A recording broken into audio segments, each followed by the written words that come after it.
screen. Send tayo ng any reaction.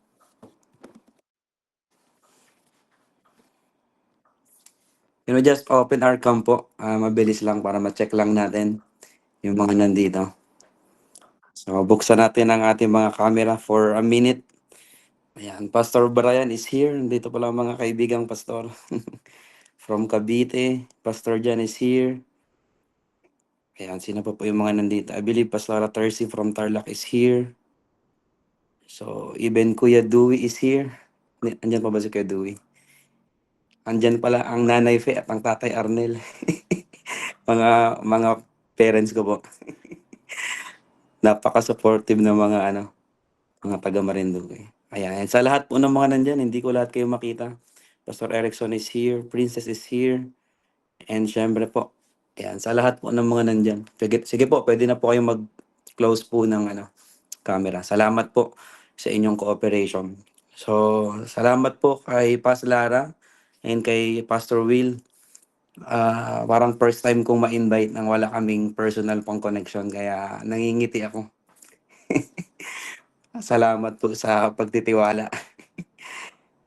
Baka isipin nyo mamaya na nagkamali kayo ng speaker na in-invite. So, salamat po sa Panginoon. Actually, this is my heart na maging pagpapala po sa Body of Christ. Yun nga lang, ngayong taon, pinatigil kami ni Lord na mag-move physically na pumunta sa mga churches. Pero before po, may season kami talaga na hindi natatapos ang taon na lumilibo talaga. Pero ngayon, since online naman, tinanggap ko na yung invitation. Pero I don't accept po invitation for the whole year. May pinapauna lang po ang Panginoon. Pero since online, and yun nga po, heart ko din naman po talaga ang mag-impart sa next generation. So, sa lahat po ng mga pastor, lahat po ng mga taga Marinduque, taga Cagayan, lahat po ng mga nandito. So, I believe isa po kayo sa uwaw. Ayan. Nakakamiss yung online palakasan. Nandiyan, nandiyan yung mga taga Sambales. Mag-heart nga po yung mga taga Sambales. Bigla kong na-miss yung online palakasan. So, may mga galing bang online palakasan dito. So, nagmi-ministry din kasi ako sa online. Na-miss ko nga po nung nakita ko yung Gmeet. Sabi ko sa asawa ko, nakakamiss mag-online palakasan. So, sa lahat po ng dyan, so sige po, I have 40 minutes lang. Samantalahin na natin ang pagkakataon na ma-install. Marinig nating lahat, kasama ako yung sasabihin ni Lord sa atin, mapapastor man, leaders, youth leaders, ano man ang bahagi natin sa iglesia. I believe yung lahat po ng mga nandito ay uwaw sa gustong sabihin ng Panginoon. Iba kasi yung uwaw, iba kasi yung gutom na tao. So sila talaga yung makaka-appreciate, mabe-benefit ng word ni Lord. So can we just pray?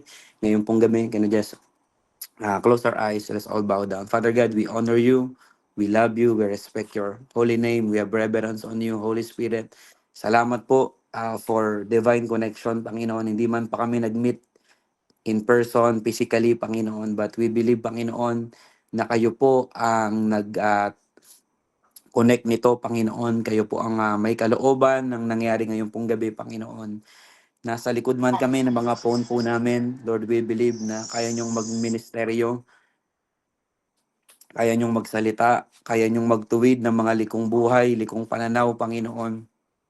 Gamitin niyo po ako, Panginoon, mightily and effectively, ang inyong pong kalinisan, ang inyong pong kapangyarihan, lahat ng lalabas sa labing ito ay pumunta, Panginoon, tumusok sa kanilang pong mga puso, mamubo kaming lahat ng inyong pong mga salita. Kailangan po namin, O Diyos, ang inyong pong salita, ang inyong pangungusap, sapagkat wala kaming magagawa, Panginoon, kung wala kayong mga revelasyon sa aming pong buhay. Kukunin lang namin yung sa mundo kung wala kaming nare-receive sa inyo, Panginoon. Kaya I pray, Father God, na ang bawat isa dito ay may matanggap, may ma-receive, Panginoon, ng sa ganon. Pagbalik namin ng aming mga ministeryo, Panginoon, dala-dala namin yung apoy, yung inyo pong pagtuturo, Panginoon, sa amin pong mga buhay. Salamat po, Father God, sa lahat pa ng mga papasok, magjo-join, makakahabol, Panginoon, Lord, even sa pinakang simpleng mga ilustrasyon mga salita ay magministeryo po kayo, Panginoon. Salamat po, O Diyos, sa iyo ang papuri, sa iyo po ang pasasalamat, sa inyo po ang pagsamba, sa pangalan po ng aming pong Panginoong Yesus. Everybody will say, Amen, Amen. Kung ready ka na, you can send fire emoji. Amen. Hallelujah. Sige po, I need your Walang fire reaction. emoji po. Yeah, praise God. Heart na lang po. Sige po, lahat. Ano man pong mga ano dyan, reaction. So do me a favor, mga kapatid. Since hindi ko kayo nakikita, medyo challenging talaga mag-minister sa online. But I need your reaction kapag nagmi-minister sa inyo ang word ni Lord. May comment section naman diyan. You can type amen, fire emoji. You can react diyan sa reaction button po natin. So again, I'm Pastor Kim from Marinduque, pero nasa Tarlac po ako ngayon. Waiting po na ilabas ang aming pong first baby na si Apoy. Ayan, kaya I'm so excited po na siya ay maging bahagi ng ginagawa ng Panginoon sa probinsya po ng Marinduque. So I'm so blessed at naging bahagi po ng ministeryong ito. So I'm praying to God na hindi lang po ngayon ang ating pong pakikipagtulungan, pakikipagpalakasan. So bagaman hindi nyo pa ako nakikilala o nakita kay Pastor Lara, kay Pastor Will, pero I believe may mga ilang connection naman ng mga kaibigan. So siguro yun yung isang pundasyon. So isang heart ko po talaga, mga kapatid, ay maging blessing sa body of Christ. So this is my cry sa Panginoon. Ang laman lagi ng preaching ko ay talagang may touch ang body of Christ.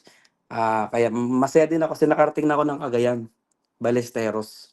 Galing na rin ako ng Apayao, ng Mountain Province. Kaya kahit papaano ay nai-enjoy ko yung mga konting lingwahe na aking natutunan po diyan. So, yun po, ang purpose ko talaga ay magpalakasan tayo. Ibig ako mapalakas ng inyong mga kwento, kung makarinig man ako ang ginagawa ng ating pong Panginoon. Ang nakikita ko po sa maraming mga gawain ay na itatawid lang ang mga gawain. Nakaranas na po kayo nun, yung nairaos lang yung ministry. Mag-react nga kayo ng parang sad emoji. Sino po yung lumaki na sa ministry na maaring ilan dito anak din ng pastor? Ako po, nandiyan yung mga magulang ko ngayon, nakikinig, and alam naming lahat yung pinagdaanan ng ministry. Yung tipong pagtapos ng Sunday, mapapasabi tayo, salamat sa Panginoon na iraos natin. And kontento na ba tayo sa ganyang paglilingkod, mga kapatid? Ako po, anak ako ng pastor, nakita ko yung galawan for how many years na nakikita ko na hindi dapat ganito yung galaw. Pero hindi ko din naman alam kung paano dapat yung galaw. Hanggang nagpadala si Lord ng mga tamang tao. I believe kung nandiyan pa si Kuya Dewey, isa sa nag-mentor talaga sa akin, una sa mga magulang ko, kung paano talaga yung dapat na galaw sa paglilingkod sa Panginoon. And ito yung dala-dala ko. Kasi nung mga nakalipas na panahon, lumilibot ng mga simbahan at nakita ko maraming mga dying churches. And hindi ko po lahat kayo kilala. Most of you, lalo mga taga-Cagayan. Pero totoo ba na maraming mga simbahan na patay na? Merong physical building, pero kahit hindi mo nga tanungin nagigets nyo siguro yung sinasabi ko. Na kahit hindi mo tanungin, kahit wala kang interviewin, pagpasok mo dun sa church, alam mo na patay yung gawain. Nagigets nyo, mga kapatid. And it breaks my heart. Talaga yun yung iyak talaga ng aking pong puso. Ramdam mo sa pintura, ramdam mo sa ambience. Diba? Meron namang maintaining church lang, mga kapatid, yung sustaining church na tinatawag. Yung para masustain lang. And hindi ko alam po maari isa po kayo na kabahagi ng mga ganyang simbahan. Pero ngayong gabi, mga kapatid, I am praying to God na magministeryo ang kanyang mga salita. Kung paanong ginamit ni Lord si Moises para alisin yung mga Israelita sa Ehipsyo. Naniniwala ko, mga kapatid, may gagamitin ng Panginoon bilang Moses ng kanyang simbahan, ng kanyang iglesia, ng kanyang ministeryo. So, mga kapatid, hindi aksidente na napapakinggan mo ang mensaheng ito. Ilan na lang ang growing church dito na lang sa atin. Hindi para maghanapan, hindi para magpulaan or magsisihan. Pero ilan na lang yung church na nanganganak. Alam niyo po ba ang church ay babae? Sino po nakakaalam? Kaya nga daughter church tawag natin, sister church tawag natin. Diyan kayo mga kapatid. So dapat pag babae nanganganak, pero ilang mga simbahan ng baog, ilang mga simbahan ng pawala ng mga kapatid. So I'm praying to God na in 40 minutes in my time preaching, releasing the word of God, at least magkaroon ng kahit konting apoy, yan yung panalangin ko, na pwedeng pagsimulan ng Panginoon sa ministeryo mo. Kaya palala ko lang po, hindi tayo after dito sa online. Hindi tayo after doon sa, bagaman maganda po ito, hindi ko to minamasama, pero at the end of the day, babalik pa rin tayo doon sa ministeryong pinagkatiwala sa atin ng ating pong Panginoon. Minsan po kasi maapoy sa online, nandyan po kayo. Pero sa totoong buhay mga kapatid, papatay na yung ministeryo. Papatay na yung kanyang buhay paglilingkod. Marami po, kaya just want to give lang po, warning sa ating lahat. Hindi ito pa yung kabuuan. Posible kasi na dumadalo ka dito, active ka sa online, pero wala palang ministry sa totoong buhay. Posibleng magaling palang magsalita online, maganda yung pinopost, pero pag check mo, wala palang pinagpapastoran. Pag chinek mo, wala palang mga pinagpapastolan. So, ingat po. Bagaman maganda tong tool na 'to, nung pumutok yung pandemic, halos lahat nag-engage sa ganitong tool, mga kapatid. Pero just want to remind everyone, ang design pa rin ng Biblia ay mag-engage tayo physically. So, pagkatapos ng sermon na 'to, ang panalangin ko, apuyan ka na maabot natin yung mga kapatid natin, mga kasama natin sa ministry. Ma-message natin, makumusta natin yung mga matagal ng nanlalamig sa paglilingkod. Ang totoong ministeryo ay pag-abot po sa kaluluwa. Hindi po 'to ministeryo pa. I mean, ano pa lang 'to, stepping stone pa lang, mga kapatid. Kung ang ginagawa mo ay ministeryong walang kaugnayan sa kaluluwa, hindi ka pa nagmi-ministeryo. Nandiyan po kayo, mga kapatid. So, hindi pa 'to enough.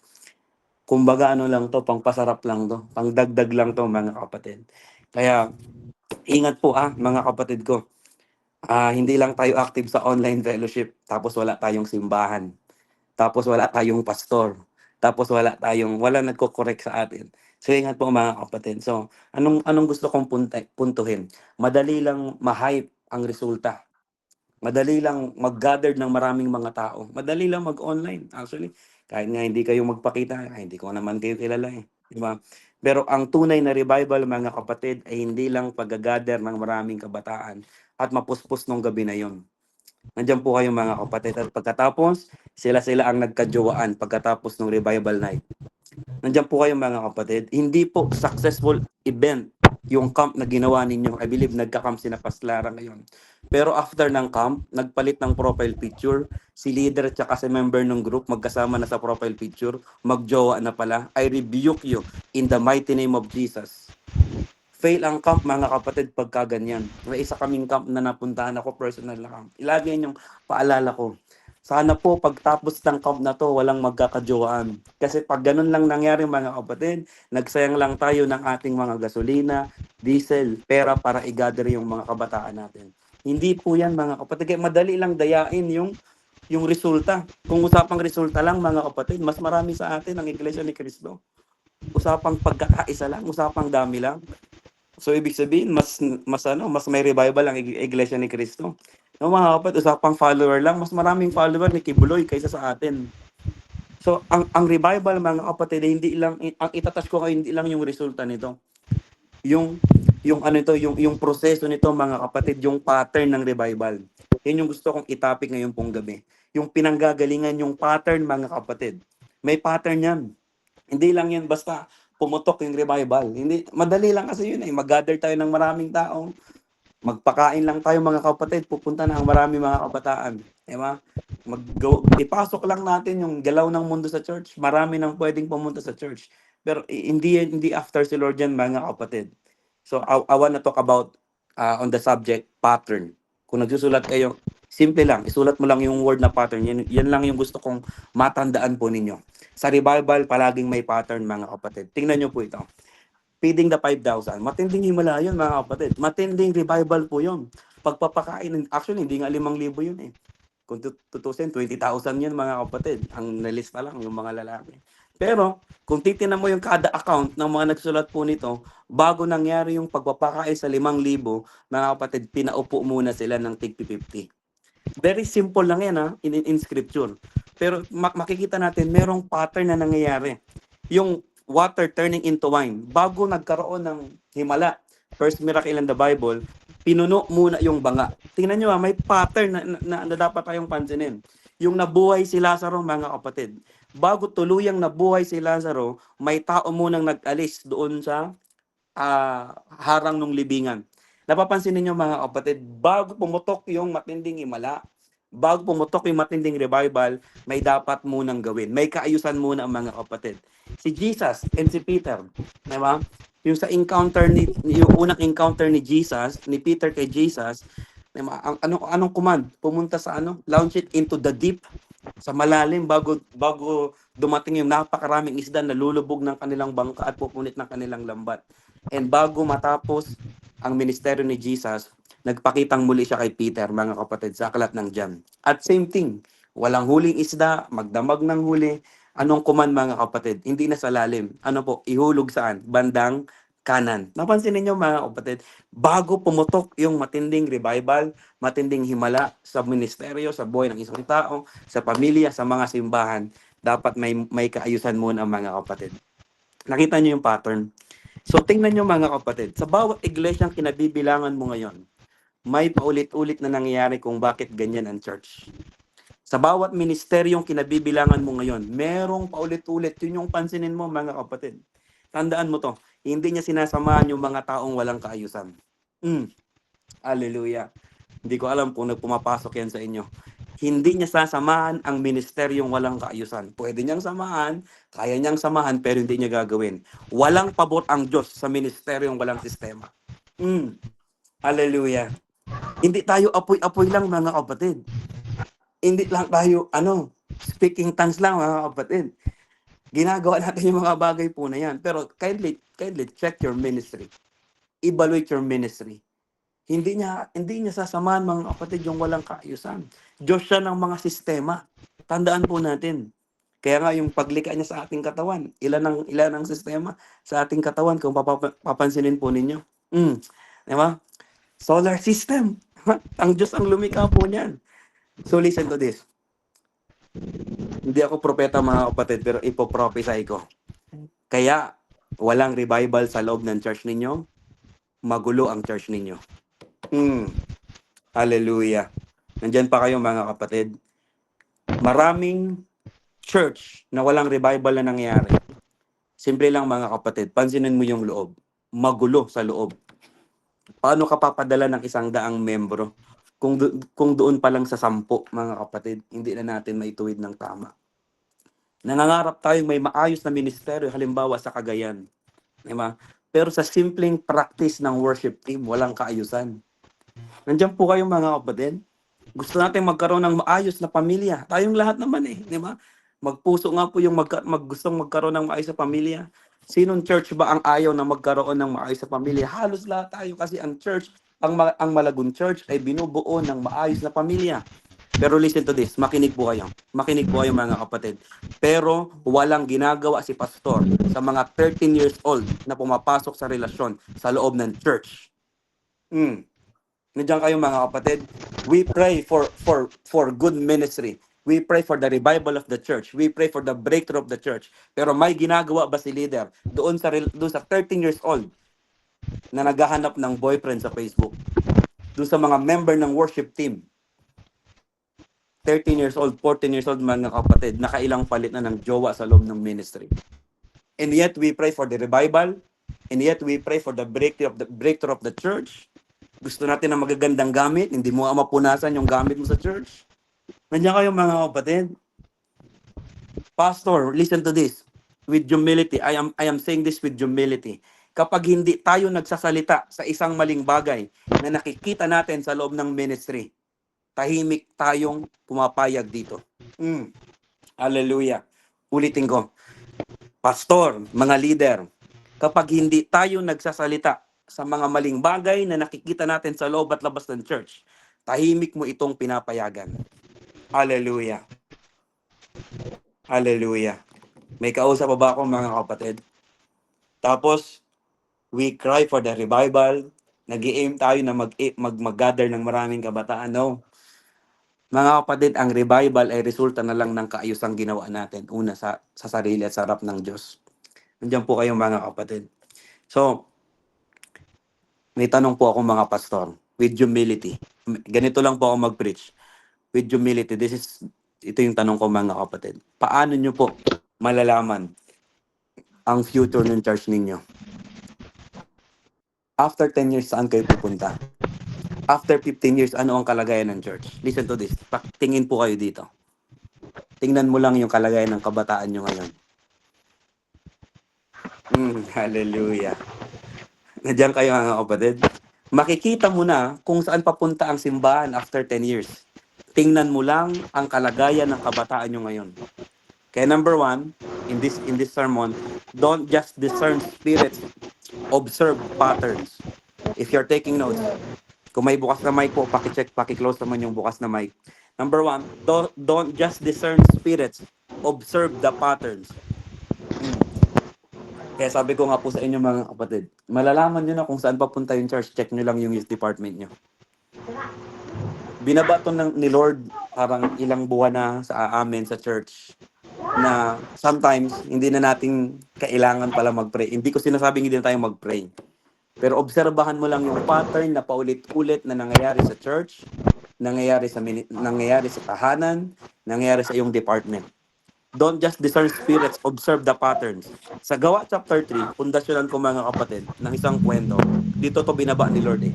When we receive yung kwento na to, sa Gawa chapter 3, may lalaking lumpo doon. Na pinanganak na siyang lumpo. Lagi siyang dinadala doon sa harap ng magandang templo. Then okay na, nabasa na naming lahat. Pagpatak ng chapter 4 mga kapatid, tingnan nyo po, gusto ko lang pundasyonan po ito. Biglang binanggit yung kanyang edad. At yun yung nag-hit sa akin personally, nung na-receive ko to sa Downwatch, sa Gawa chapter 4 verse 21 hanggang 22, di ba Gawa chapter 3, may pinakilala, lalaking lumpo, araw-araw dinadala sa harap ng templo. Then, parang okay na yon. We talk about the Host the Holy Ghost, yung series po na yun sa church. And pagpatak ng chapter 4, pagbasa ko po mga kapatid, ito nagkasyang attention ko. Gawa chapter 4 verse 21 hanggang 22. Wala silang makitang paraan upang parusahan ng dalawa. Sina Peter po yon kasi nagbibigay ng matinding testimony yung nangyaring kagalingan nga doon sa lumpo, pinanganak ng lumpo. Diba? Nakalakad ba naman? Ito yung sabi, sapagkat ang mga tao ay nagpupuri sa Diyos dahil sa nangyari. Ito, kaya't binalaan nila ang dalawa ng lalo pang maigpit saka pinalaya. Ito na, verse 22. Ito na mga kapatid. Ang lalaking pinagaling ay mahigit 40 taong gulang. And it hits me. Bakit kailangan pang sabihin nung nagsulat yung edad nung lalaking lumpo? And 40 years old. Sabi, 40 plus years old. And if you're gonna check yung Bible, anong meron sa 40? Pattern yan mga kapatid. May mas malalim. Even numbers kayang mag-preach sa Bible mga kapatid. Sa Bible, yung numbers meron niyang ibig sabihin. So anong meron sa 40 mga kapatid? Kung i-check natin, maraming kwento na may kaugnayan sa 40. Ang alam lang kasi natin, yung prayer and fasting ni Jesus, 40 yon. Pero nag-catch talaga ng attention ko, bakit pa kailangan sabihin nung nagsulat na 40 plus na to? So ibig sabihin, 40 years na struggle tong lalaki. 40 years siyang hindi makalakad. Kailangan niya ng ibang tao. Hindi kaya may ibig sabihin to ngayon pong umaga sa atin na ilang 40 years na rin ganyan ang galaw sa simbahan ninyo. 40 years na rin ganyan ang youth department na meron po kayo. Pero ano yung good news mga kapatid? Nung na-encounter nitong lumpo na to, sina Peter mga kapatid, yung 41 dumating doon sa lalaki. And your 41 is coming. Accept it right now. Declare it to yourself. Your 41 is coming. You can type in the comment section, my 41 is coming. My breakthrough is coming. Yung ministeryo namin lalago. Yung ministeryo namin maayos. Yung aming simbahan palago. Yung aming simbahan pabuhay. But you need to undergo with your 40 mga kapatid. And kung aaralin mo mga kapatid yung 40, it talks about consecration. Hallelujah. Yung flood, 40 days yun mga kapatid. Si Moses nag-fasting 40 din yun mga kapatid. nung nabuhay muli ang ating Panginoon bago umakyat sa langit, nag-alat siya ng 40 days din yun, mga kapatid. Yung persecution, pagtutuya ni Goliath kay na David sa Israelites, mga kapatid, 40 din po yun. Ang dami pala, mga kapatid. Ano pong kaugnayan po nito? Yung slavery sa Egypt, 430. May kaugnayan pa rin sa 4 at 0. Malakay to Matthew, mga kapatid. 400. Tingnan niyo po, mga kapatid. Ano ibig sabihin nito? Yung espiya na pinadala ni na Moses para magmaman ng lupang pangako nila kang pupuntahan, 40 days din po yun. And listen to this, buntis ang asawa ko. Lately ko lang nalaman, yung bata pala, kailangan lang i-stay sa loob ng tiyan within 40. 40 weeks. Come on now. Even numbers may sinasabi ang Panginoon, mga kapatid. Nandyan po kayo. So, maari, mga kapatid, 40 years nang lumpo yung ministry ninyo. Pero huwag kang mag-alala. Ngayong gabi may sinasabi sa iyo ang Panginoon. Your 41 is coming on your ministry. Your breakthrough is coming sa iyong trabaho. Your 41 is coming sa iyong pamilya. Maybe merong sirang relasyon dito. Hindi literal na 40 talaga. Pero mahabang panahong paulit-ulit yung pattern sa iyong relasyon. But your 41 is coming. Hallelujah. You can send fire emoji right now and believe. Say amen. I agree, Pastor. Yes, amen. Yes, Pastor. Amen, Pastor. Hallelujah. Kung nare-receive mo talaga, mga kapatid, hindi tayo makasigaw ng amen. But in your place, hindi man kita naririnig, just agree. Just accept, mga kapatid, and believe it. Your 41 is coming. Maaring matagal na yung church na pinagkatiwala po sa atin ngayon sa Marinduque. Matagal na panahon, wala, paulit-ulit. May mga karanasan po ba kayo, nagmi-meeting pero walang natatapos sa meeting? At magmi-meeting lang ang church kapag mag-anniversary. Ang pag-uusapan, pagkain lang, hindi pa matapos-tapos. Kailangan ng 41 sa ministeryo ninyo. Hallelujah. Kailangan ng consecration. Kailangan, mga kapatid, ng matinding pag-iwalay. Yan ang ibig sabihin ng 40. Bago dumating yung 41, kailangan mag-consecrate ng 40. Hallelujah.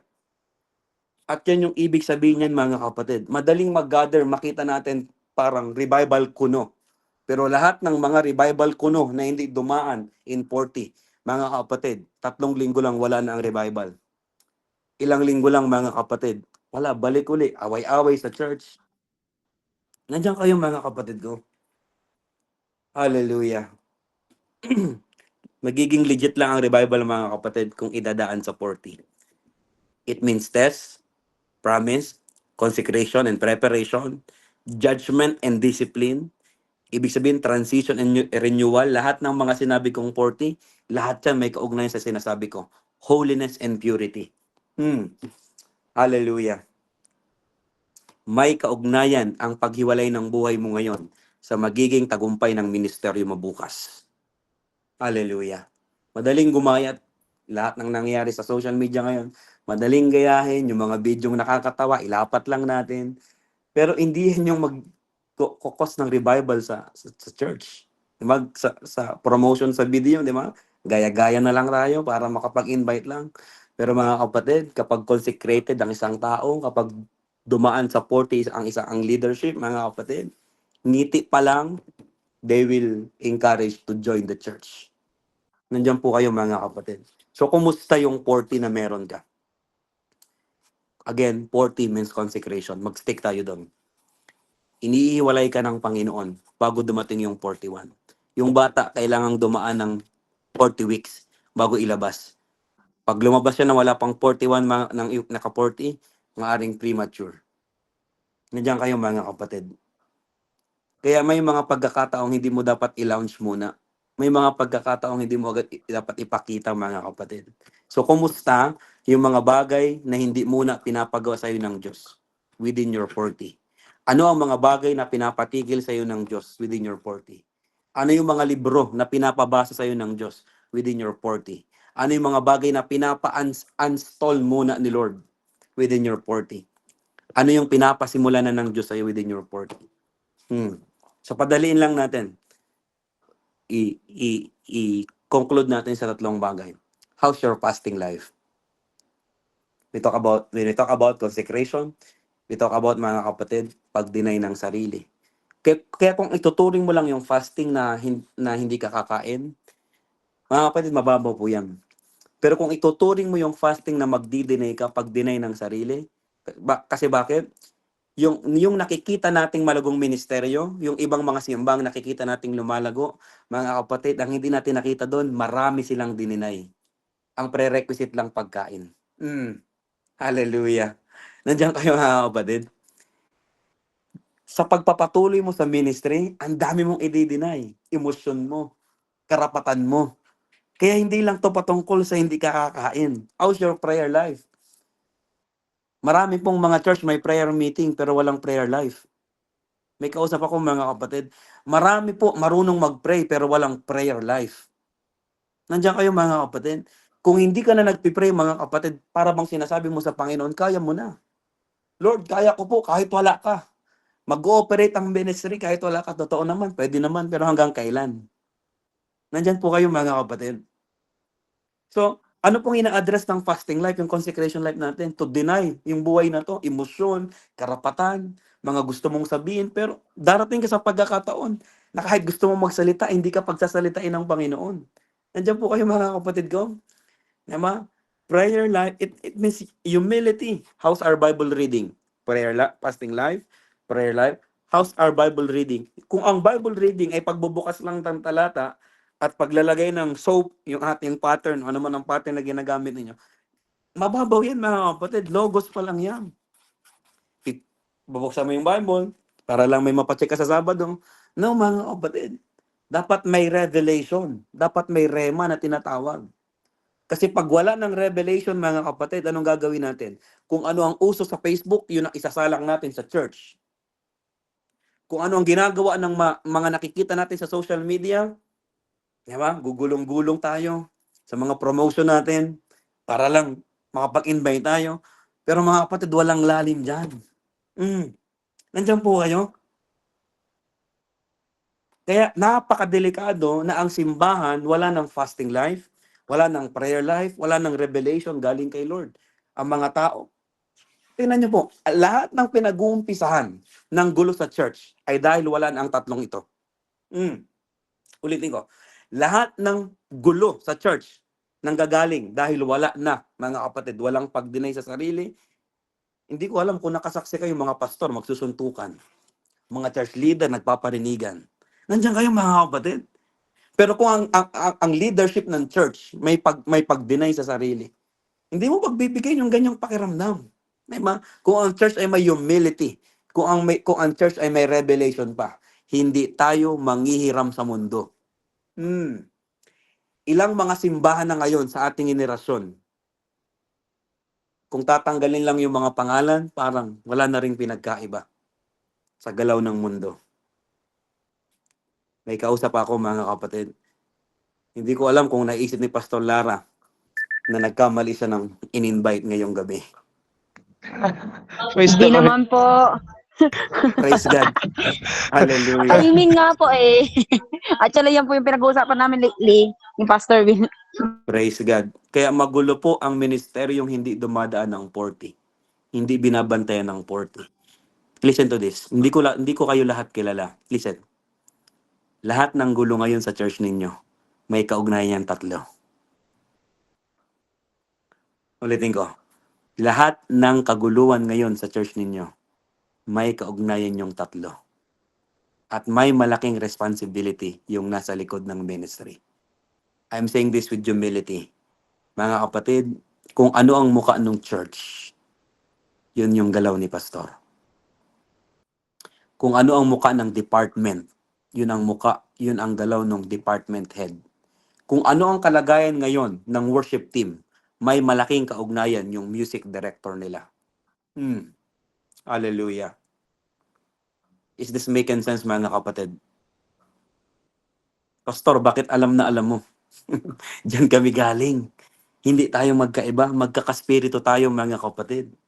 Siguro ako lang yung boses ng henerasyong ito para sabihin, masakit lang ang pagkakasabi ko pero alam ko po na yan ang kalagayan ng maraming mga simbahan. Listen to this. Hindi po tatagal ang revival kung camp lang tayo. Dahil nagpa-event lang tayo. Dahil may one night revival event. Ang totoong revival, mga kapatid, overflow ng isang buhay na hiwalay sa harap ng Diyos. I wanna repeat that. Ang totoong revival ay overflow na lang ng isang buhay na hiwalay sa harap ng Diyos. Hallelujah. Hallelujah. Pag walang pag-deny ng sarili, hindi sasabihin mo nga yung gusto mong sabihin. Di ba? Pipilit mo nga yung sarili mong gusto. Pag walang humility, di anong nasa church? Pride. Di ba? Pag walang revelation, di ba? Pansinin ninyo, even simple, pagiging late. Simple na lang to, pagiging late. Simple na lang to, mga kapatid. Yung pagiging late. Alam niyo po ba na may kaugnayan sa tatlo? Dahil walang consecrated na buhay? Dahil wala ng humility? Kasi pag late ka, di ba? Pagbibigyan mo yung tulog mo pagbibigyan mo yung laman mo di ba? Ay napansin nyo kung sino pa yung malapit sa church, yung pa yung late. Parang pagiging walang galang, pagiging tamad, kawalan ng excellence, pagkasangkot sa gulo, even pagsiselos po. Pansinin po ninyo, kung yung asawa mo ay nagsiselos nang wala sa lugar, i-check mo ang kanyang consecration. Bisyo, immorality, leadership crisis, dormant at pagiging stagnant. Lahat yan ay may kaugnayan doon sa 40, mga kapatid. Hallelujah. Kaya pala na-encounter namin yung story na yun. Everyday po kasi we have dawn watch. Tuwing alas 4 hanggang 6:30 yun. Then merong word everyday. Ito yung mga word na nilagay sa amin. And I believe, hindi lang ito para sa amin. Kaya timing na timing to, mga kapatid. Hindi man kami pinapalabas ni Lord ngayong buong isang taon. Pero salamat na lang may online platform na hindi pwedeng hindi makawala ang mga mensahe ng Panginoon para turuan ang body of Christ. Para turuan. Kahit ako po, personally, mga kapatid. So imagine, listen to this. Imagine ang pastor na walang 40. Imagine ang worship team na walang 40. Imagine ang magulang na walang 40. Imagine ang minister na walang 40. Na-imagine nyo kung gaano kagulo sa church? Na-imagine nyo, mga kapatid, kung gaano ka-dry sa church? Naunawaan nyo? Hallelujah. Ano ang muka ng simbahan kung walang consecration? Kung walang 40? Ano ang muka ng tahanan? Ano ang muka ng kumpanya na meron ka? Ano ang muka ng department na meron ka kung walang 40? Anong klaseng relasyon meron kayo? Sa mga mag-asawa diyan. Anong klaseng relasyon? Kaya yung gulo, mga kapatid, hindi lang yan dahil walang pera. Ang pinanggagalingan ng gulo sa pamilya dahil wala ng consecrated na buhay. Dahil wala ng 40. So you don't just discern the spirit, observe the pattern. So ngayon, habang ako ay nagsasalita, nakakaisip ka ngayon ng totoong nangyayari sa church. And hukayin mo, alamin mo, ano yung pattern na nangyayari. Basagin yung pattern, mga kapatid. Number 2, after observing the pattern, get the principle.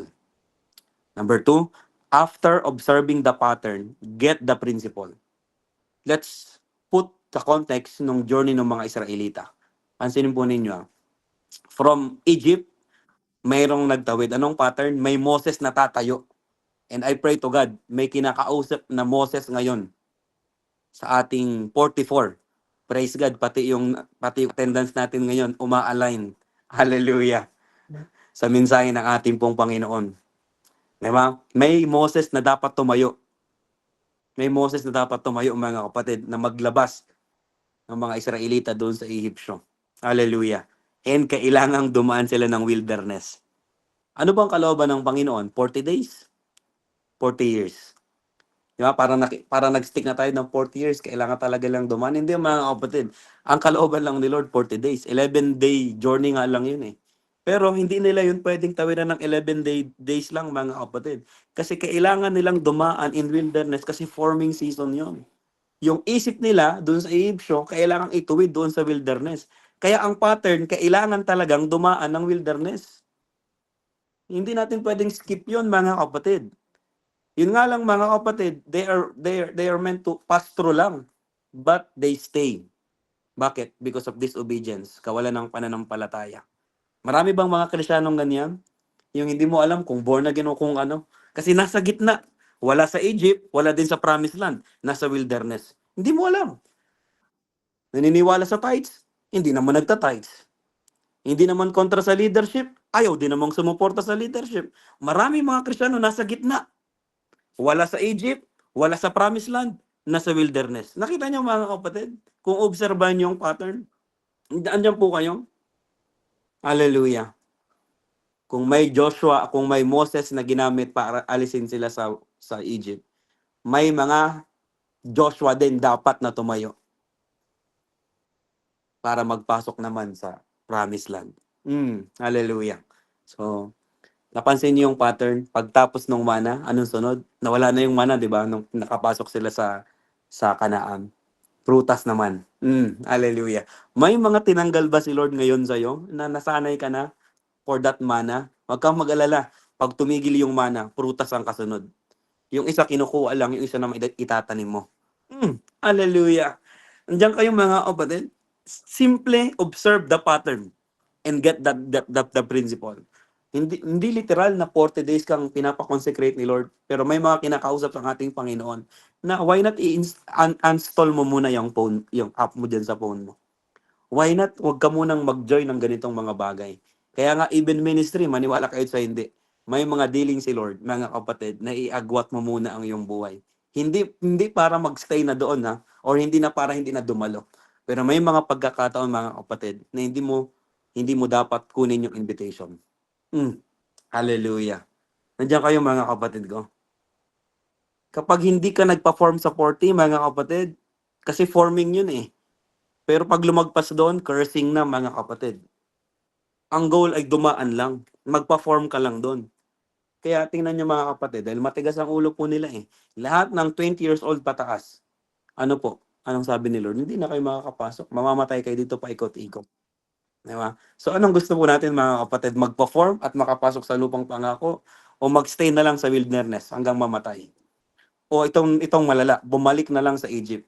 Alam nyo ba na may kaisipan ng mga Israelita na bumalik na lang sila sa Egypt?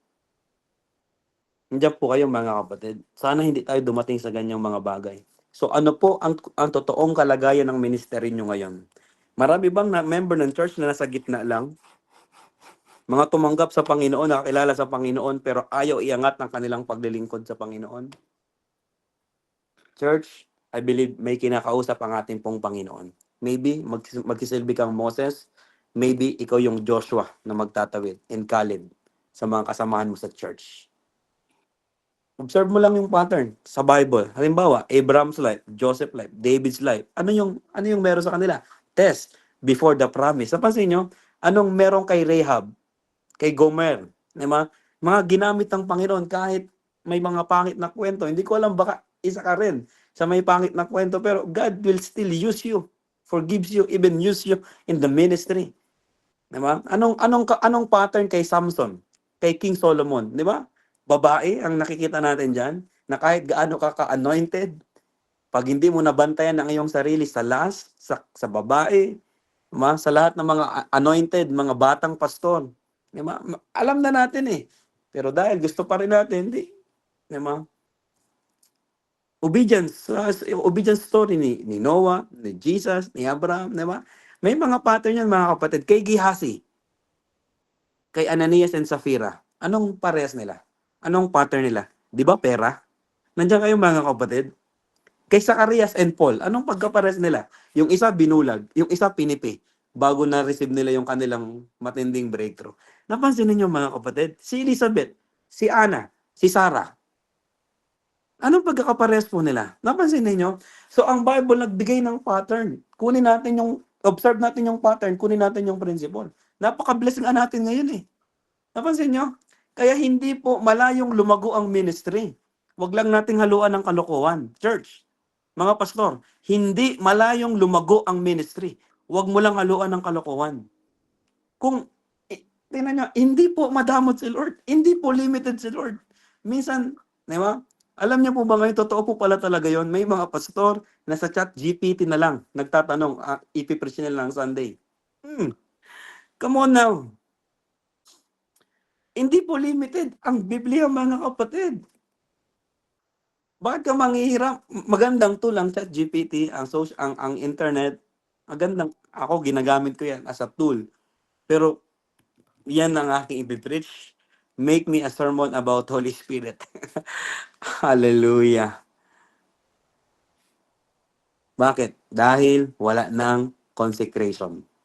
Wala ng paghiwalay na buhay. Nagre-reveal si Lord, mga kapatid, sa mga pattern. God of order siya, mga kapatid. Ulitin ko yung sinabi ko kanina. Hindi niya sinasamahan ng magugulo.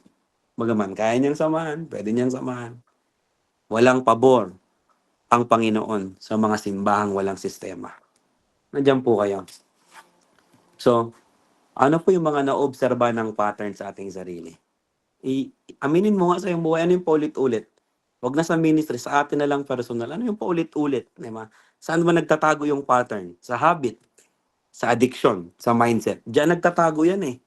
Yung pattern, ano yung mga lagi mong ginagawa? Ano yung mga addiction mo? Ano yung nasa isip mo?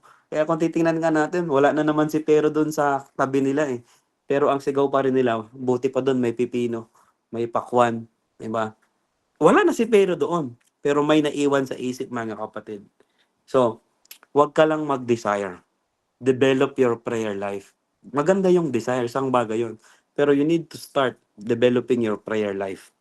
Hindi po pinapalayas ang katamaran.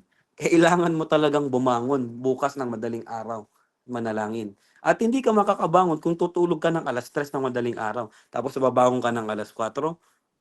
I tell you, mga kapatid, tulog ka lang din pagdating ng mga 4:30. Nandiyan po kayo. Ano sabi ni Paul kay Timothy? Pag sumikapan mong maging makajos.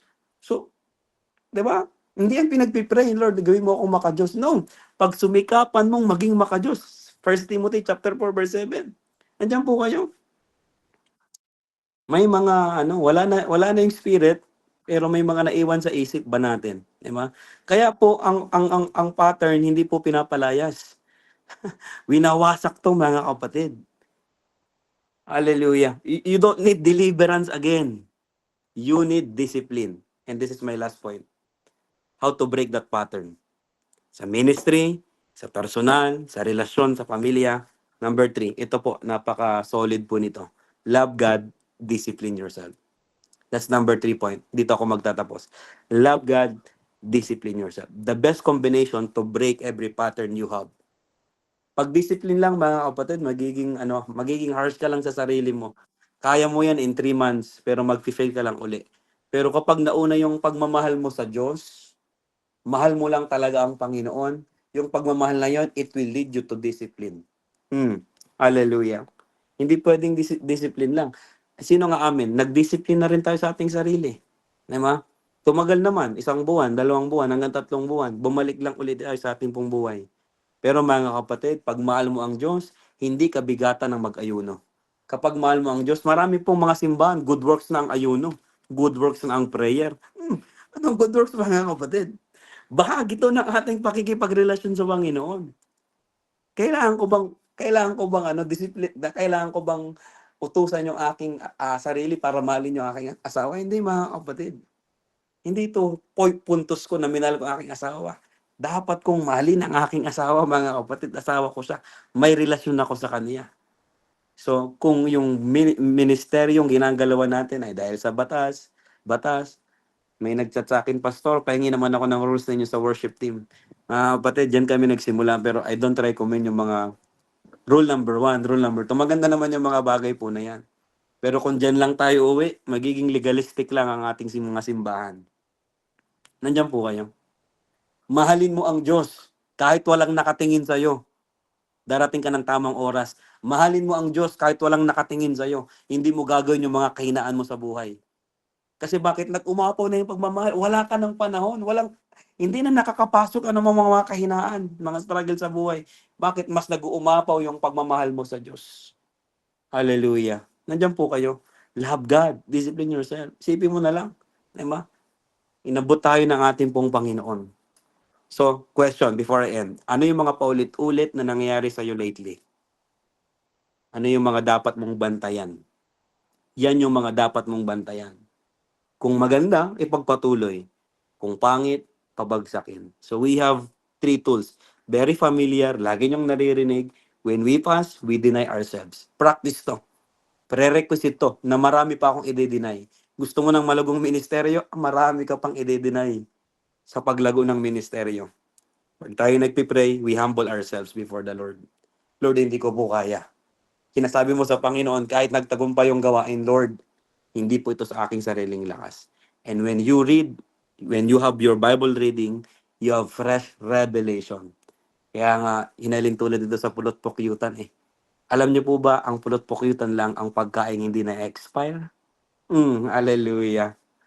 Napansin niyo mga kapatid, yung Word of God, kahit nagamit mo na, and ilan dito nakasama ko na sa camp, sa Body of Christ, ilan dito nagamit ko na yung mga salita na yan, pero napansin po ninyo, parang may bago ulit.